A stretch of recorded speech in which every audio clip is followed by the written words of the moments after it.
नमस्कार दोस्तों, युवा श्योर ठंड में आप सभी का स्वागत है। डिक्टेशन 5 सेकंड बाद स्टार्ट होगी।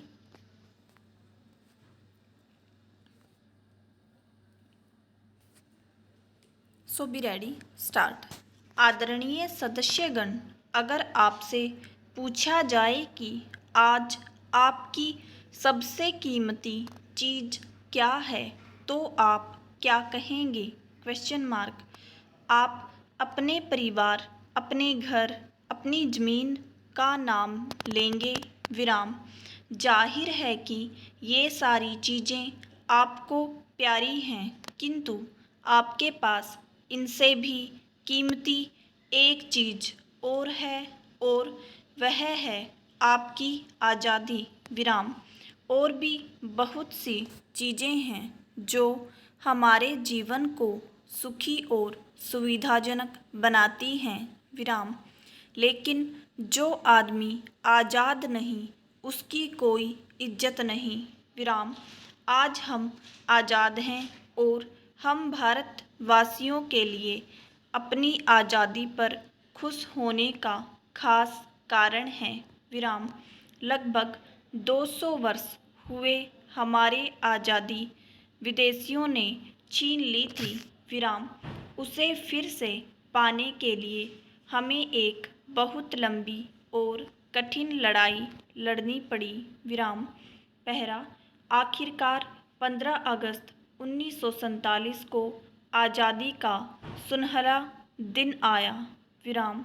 देश का शासन हमारे अपने हाथों में आ गया, विराम। हमारे लिए यह खुशी का एक ऐसा दिन है जिसे हम कभी भूल नहीं सकते, विराम।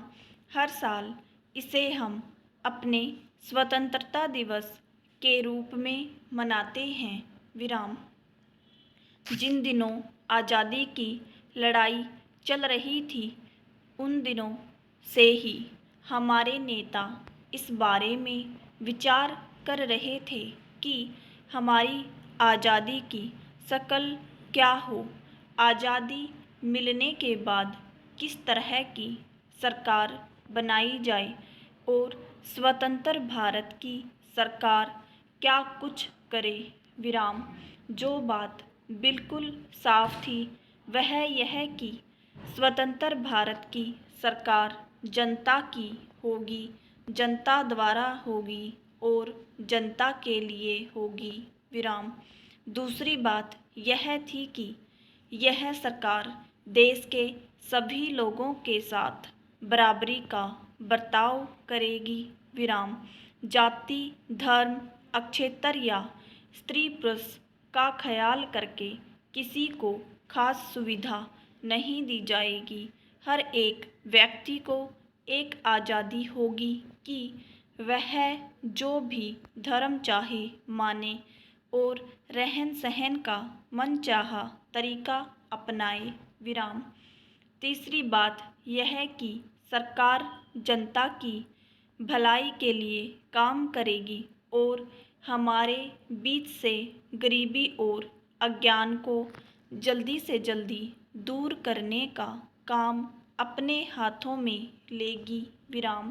पहला, इन सब बातों के लिए कभी कभी कुछ भारी भरकम शब्दों का भी इस्तेमाल किया गया, जैसे समाजवाद, लोकतंत्र, धर्मनिरपेक्षता इत्यादि, विराम।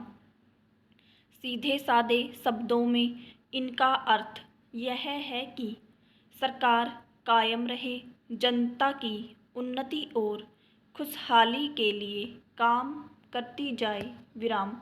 हमारे लोकतंत्र में वे सब बातें मौजूद हैं, विराम, जिन आर्थिक और सामाजिक लक्ष्यों को सामने रखकर हमने आज़ादी की लड़ाई लड़ी थी। उन्हीं को पूरा करने के लिए महात्मा गांधी, जवाहरलाल नेहरू तथा दूसरे नेताओं द्वारा दिखाए गए रास्ते पर हमारे लोकतंत्र का निर्माण हुआ है, विराम।